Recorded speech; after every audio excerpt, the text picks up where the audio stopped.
Welcome friends. Today we are going to discuss about past part first of our Indian Constitution. Part first tell about Union and its territory. In part third we are discussing from Article 1 to 4. So first of all we have discussed the Article 1. So article what is Article 1? Article 1 says first we have to the India, that is Bharat. Bharat shall be a union of states. इसका मतलब क्या है, जो India है, India या भारत, वो है एक यूनियन ऑफ स्टेट्स है. शैल बी अ यूनियन मतलब बहुत सारे स्टेट्स हैं, उनका कॉम्बिनेशन, उस सबको मिला के एक यूनियन बनाई गई है, एक फेडरेशन बनाई गई है जो इंडिया है, दैट इज इंडिया. ये आर्टिकल 1 में मतलब इंडिया को डिफाइन किया गया कि इंडिया है क्या है. सेकंड है जो territories of the states plus UTs plus territories acquired, ये हमारी क्या बनाएगी, इंडियन टेरिटरी. मतलब इसका मतलब क्या है, इंडियन टेरिटरी को देखें हम कैसे रहेगी हमारी. इंडियन जो टेरिटरी डिफाइन होगी, इंडियन टेरिटरीज होंगी हमारी, क्या होगा उसके अंदर, स्टेट्स होंगे प्लस यूनियन टेरिटरीज होंगी प्लस अगर फ्यूचर में या कोई भी टेरिटरी एक्वायर करता है वो, तो वो भी इंडियन टेरिटरी के अंदर आएगी. तो ये हमारा क्या हुआ, आर्टिकल 1. इसके बाद आता है हमारा आर्टिकल 2. आर्टिकल 2 क्या कहता है हमारा, कि पार्लियामेंट, जो पार्लियामेंट है वो new status of India stabilize करेगा. पार्लियामेंट कैन रीड्रॉ, मतलब सबसे पहले पार्लियामेंट क्या कहता है इसमें, आर्टिकल 2 में क्या कहता है, पार्लियामेंट में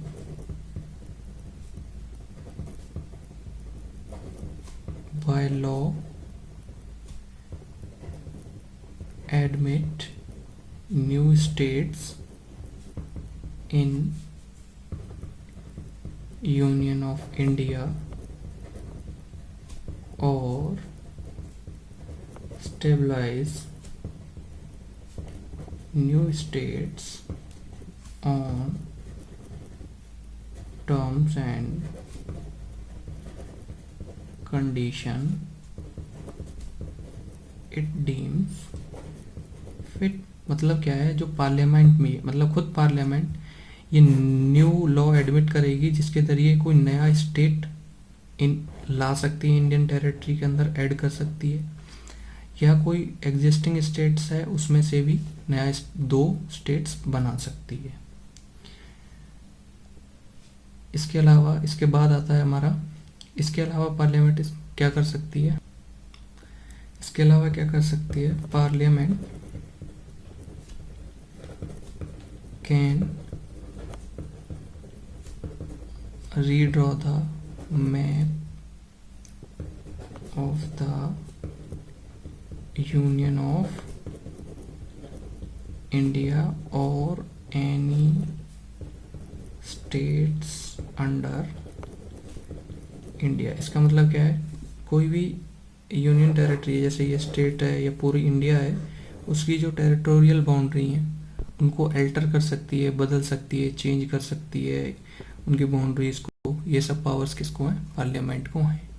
इसके बाद अगला पॉइंट क्या आता है हमारा, ये आर्टिकल इतना यहाँ पर समाप्त हो गया, ख़त्म हो गया. इसके बाद आता है नेक्स्ट आर्टिकल हमारा, आर्टिकल नंबर 3. आर्टिकल नंबर 3 में क्या है, पार्लियामेंट को ये तो बता दिया वो अल्टर कर सकता है, लेकिन क्या क्या अल्टर कर सकता है, कैसे कैसे अल्टर कर सकता है, वो सब किस में बताया, आर्टिकल नंबर 3 में.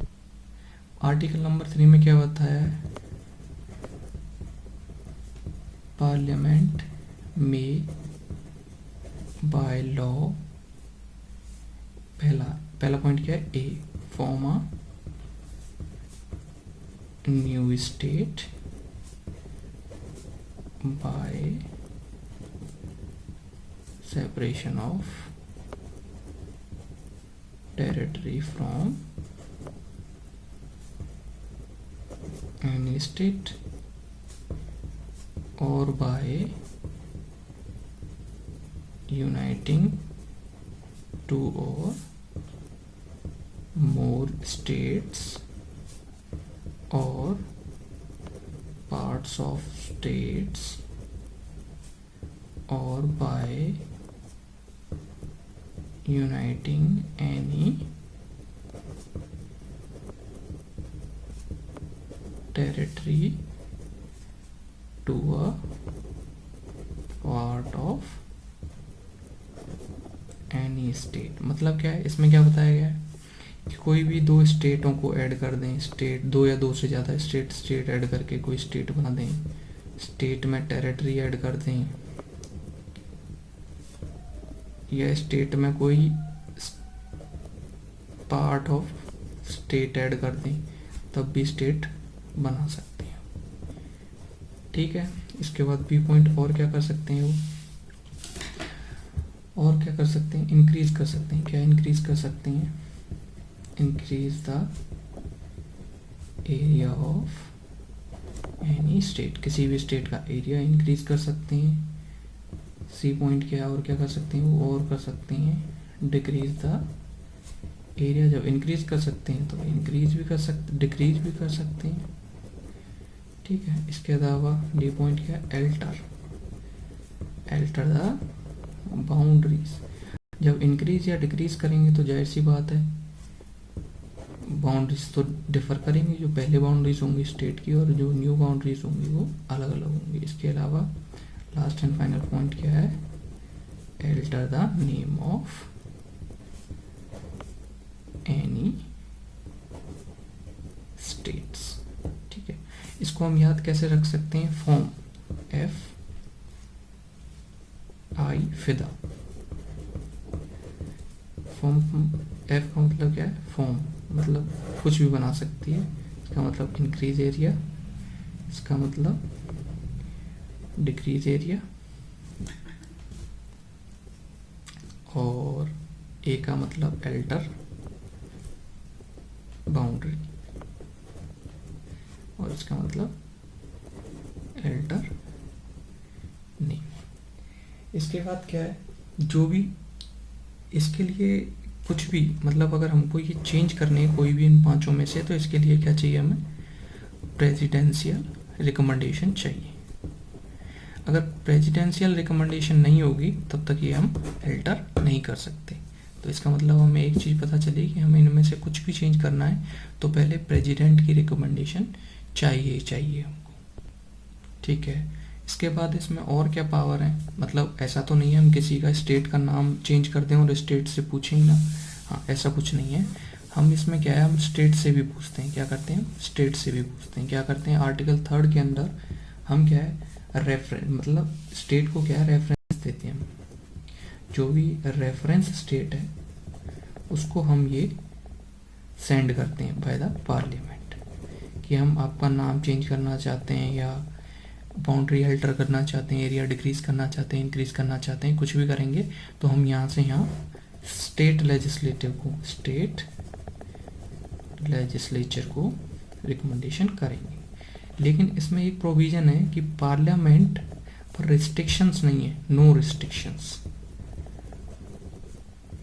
अगर किसी भी कारणवश अगर ये स्टेट लेजिस्लेचर रिस्पॉन्स नहीं देती है, नो रिस्पॉन्स, अगर रिस्पॉन्स नहीं है स्टेट लेजिस्लेचर की तरफ से इसके ऊपर पार्लियामेंट को कोई भी रिस्पॉन्स नहीं है, तो यह इसको बाइंड नहीं करती है। मतलब state legislature not binding the parliament to use article 3 to alter change to use FIDA। मतलब इनमें से कोई भी चेंज करने के लिए वो बाध्य नहीं है। पार्लियामेंट अगर चाहेगा तो वो कर देगा, लेकिन वो उससे रिकमेंडेशन मांगेगा। अगर वो जवाब नहीं देता है, और if state legislature denies, then also that not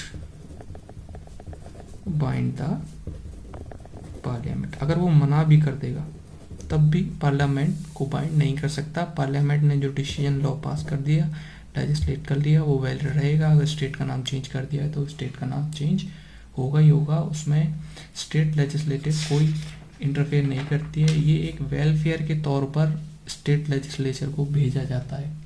लेकिन यूएसए में क्या है, जैसे हमने हमारे कॉन्स्टिट्यूशन में तो बात ये हुई, यूएसए में मैप जो होता है, मैप जो है map of the boundaries of states,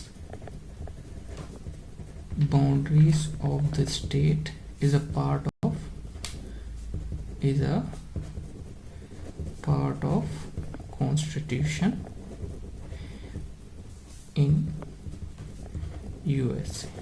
तो क्या होगा, वो पार्ट ऑफ यूएसए है और वो अनचेंजेबल है, unchangeable by any amendment. Sorry, मतलब क्या है, हमारे यहाँ तो चेंजेबल है, हमारी पार्लियामेंट को पावर है कि वो मैप अल्टर कर सकती है। लेकिन यूएसए में ऐसा है, उनका जो मैप है, जो स्टेट्स हैं यूएसए के अंडर, वो उनकी जो बाउंड्री डिफाइंड है वो एक फिक्स्ड बाउंड्री डिसाइड है, वो क्या है, फिक्स बाउंड्री डिसाइड है। उससे अलावा वो चेंज नहीं कर सकते, कोई भी कॉन्स्टिट्यूशन में चेंज नहीं कर सकते वो उसके मैप के। थैंक यू, आज के लिए इतना ही। हम इस वीडियो में 3 ही लेक्चर करेंगे। जो चौथा आर्टिकल, सॉरी 3 आर्टिकल करेंगे, चौथा आर्टिकल जो है वो हम नेक्स्ट वीडियो में करेंगे। चौथा आर्टिकल कवर होने के बाद हमारा पार्ट 1 कंप्लीट हो जाएगा। पार्ट 1 मतलब कि यूनियन एंड इट्स टेरिटरी। हम इसी के साथ सीरीज में सारे आर्टिकल्स पूरे करेंगे।